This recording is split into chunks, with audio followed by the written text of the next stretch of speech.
Hi hello welcome to our YouTube channel. ఒక అత్యంత తెలివైన దొంగ, ఒక మహా తెలివైన పోలీస్ అధికారి.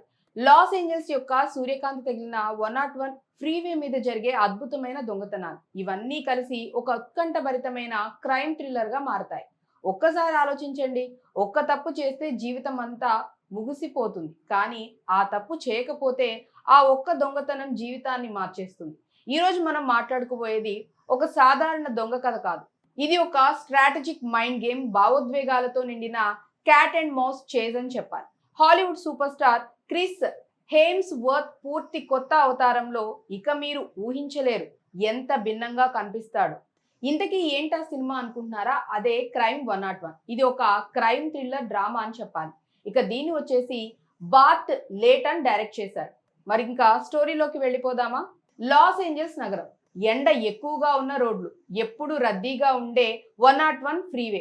ఇక్కడే మన కథ మొదలవుతుంది. ప్రధాన పాత్ర మైక్ డేవిస్ బయటకి చాలా సాధారణంగా కనిపించే వ్యక్తి, కానీ లోపల ఒక అసాధారణమైన మెదడుందని చెప్పాలి. అతను ఒక హై ఎండ్ జ్యువెల్ థీఫ్. దొంగతనాలు చేస్తాడు, కానీ ఎప్పుడు ఆతృత చూపడు. పేషెంట్ గా, స్ట్రాటజిక్ గా ప్లాన్ చేసి ఖచ్చితంగా ఎగ్జిక్యూట్ చేస్తాడు. అతని గతం చాలా బాధాకరం. చిన్నప్పటి నుంచి జీవితం అతన్ని దొంగగా మలిచింది. కానీ అతను ఎప్పుడూ నిర్దయతో ఎవరిని అనవసరంగా ఇబ్బంది పెట్టకుండా పనిచేస్తాడు. అతని గోల్ ఒక్కటే, ఒక చివరి దొంగతనం చేసి ఆ డబ్బుతో శాంతిగా జీవితం గడపాలి అని. అతని ఎదురుగా ఉన్నది డిటెక్టివ్ లవ్ లూబెస్నిక్. అతను కూడా సాధారణ పోలీస్ కాదు, అనుభవజ్ఞుడు, తెలివైనవాడు, కొంచెం నిరాశతో ఉన్నవాడు. గతంలో చాలా కేసులు పరిష్కరించాడు, కానీ ఈ డేవిస్ కేసు అతన్ని వేధిస్తోంది. డేవిస్ చేసిన దొంగతనాలు 101 ఫ్రీవే మీదే జరుగుతున్నాయి. ప్రతిసారి ఎలాగోలా ఎస్కేప్ అవుతూ ఉన్నాడు. ల్యూబెస్నిక్ ఇప్పుడు ఈ కేసును వ్యక్తిగతంగా తీసుకున్నాడు. అతని గోల్ డేవిస్ ను ఒక్కసారి పట్టుకోవాలి అని. కథ మొదలైంది ఒక సాధారణ దొంగతనంతో. డేవిస్ ఒక లగ్జరీ జ్యువెలరీ స్టోర్ లోకి ప్రవేశించాడు. కెమెరాలు, అలారాలు, సెక్యూరిటీ అన్నీ ఉన్నా అతను ఎలాగో లోపలికి వెళ్లి ఖచ్చితమైన డైమండ్స్ సెట్ తీసుకొచ్చాడు.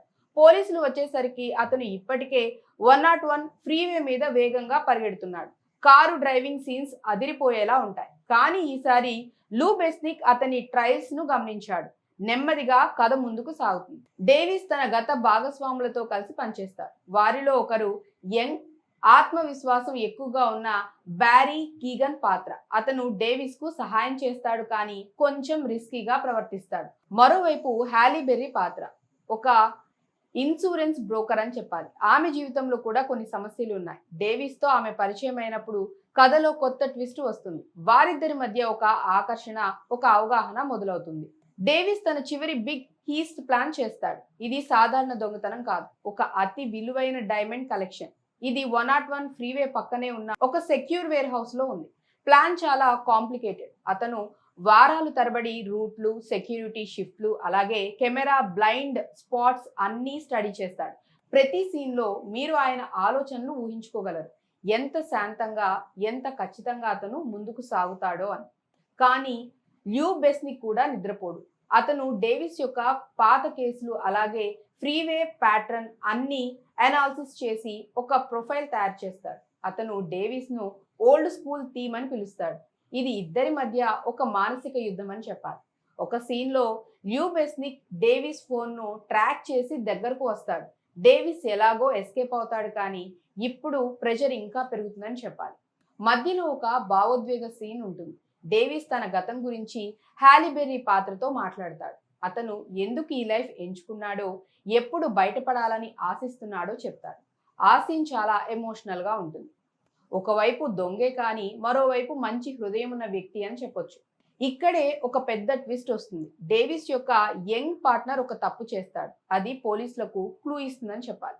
ఇప్పుడు ల్యూబెస్నిక్ డేవిస్ ను దగ్గరగా ఫాలో అవుతాడు. ఒక హై స్పీడ్ చేస్ సీన్ కూడా జరుగుతుంది.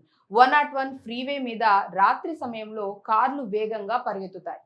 హెలికాప్టర్లు, సైరన్లు, టైర్లు స్క్రీచ్ అయ్యే సౌండ్ కూడా. మీరు సీట్ అంచున కూర్చొని ఊపిరి బిగబట్టి చూస్తారనే చెప్పాలి. డేవిస్ ఇప్పుడు తన చివరి హీస్ట్ కు సిద్ధమవుతాడు. ప్లాన్ ప్రకారం అతను వేర్ హౌస్ లోకి వెళ్తాడు. లోపల సెక్యూరిటీ గార్డులు, లేజర్ సెన్సార్లు, టైమ్ లాక్ సేఫ్ ఉంటాయి. అతను గంటలు తరబడి పనిచేసి డైమండ్ సెట్ తీసుకుంటాడు. కానీ ఈసారి ల్యూబెస్నిక్ అతన్ని ఎదుర్కొంటాడు. ఇక ఇక్కడే సినిమా చాలా ఉత్కంఠభరితంగా ఉంటుందని చెప్పొచ్చు. వేర్ హౌస్ లోపల ఇద్దరు ముఖాముఖి అవుతారు.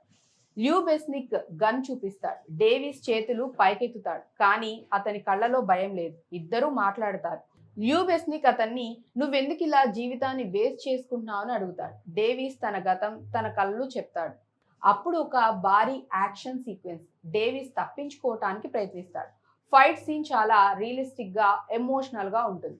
ఒక్క క్షణం డేవిస్ దాదాపు పట్టుబడతాడు, కానీ హ్యాలీ బెర్రీ పాత్ర అనుకోని సహాయం చేస్తుంది.